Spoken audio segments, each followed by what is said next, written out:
Kejayaan mengalahkan Laos dengan 5 gol pada perlawanan kedua kumpulan B Piala Persekutuan Bola Sepak ASEAN 2022, AFF, membuktikan bahwa Harimau Malaya sebuah pasukan berkualiti tinggi.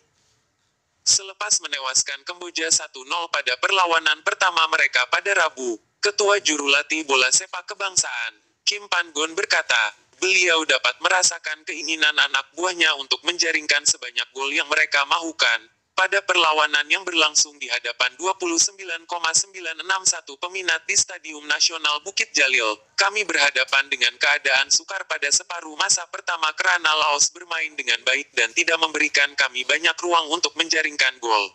Ketika rehat separuh masa, saya menggalakkan pemain untuk menunjukkan lebih usaha dan melihat kepada potensi mereka.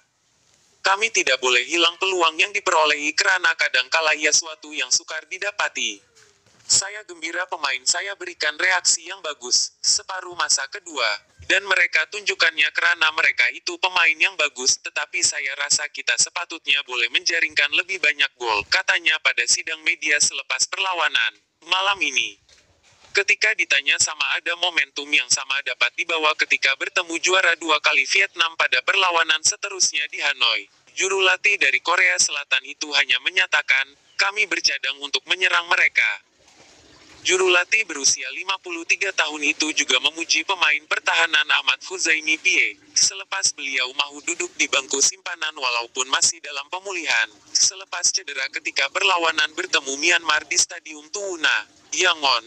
Beliau bersedia untuk duduk di bangku simpanan untuk memberikan sokongan pada rekan sepasukan, itu satu semangat berpasukan yang terbaik. Diharapkan beliau akan cepat sembuh. Dengan pasukan perubatan kami berusaha sebaiknya untuk merawat beliau, katanya. Pan-gon juga gembira dengan sokongan yang bertenaga daripada peminat tempatan dan berterima kasih karena kehadiran yang ramai pada perlawanan di Bukit Jalil. Dalam pada itu, pemain tengah, Brendan Gan berkata, beliau gembira untuk bersama dalam perlawanan itu, walaupun hanya masuk bagi menggantikan Muhammad Muhairi Ajmal Mahdi pada separuh masa kedua dan bermain sebagai pertahanan tengah oleh Pan-gon.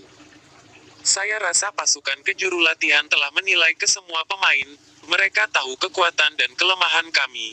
Jadi jika jurulatih mahukan kami bermain di posisi tertentu, kami perlu yakin untuk melakukannya, katanya yang mahukan rekan sepasukan memberikan permainan terbaik ketika menentang Vietnam. Sementara itu Ketua Jurulatih Laos, Michael Weiss, mengakui yang pemainnya tidak dapat menyaingi permainan pantas yang ditunjukkan Malaysia terutamanya pada separuh masa kedua, yang menyebabkan mereka melakukan kesilapan dan membenarkan pasukan tuan rumah menjaringkan 4 lagi gol selepas hanya melepaskan 1 gol pada separuh masa pertama. Tahniat Malaysia atas kemenangan itu. Kami perlu lupakannya dan bersedia semula untuk berhadapan perlawanan seterusnya menentang Singapura. Selepas ini, kata Ni.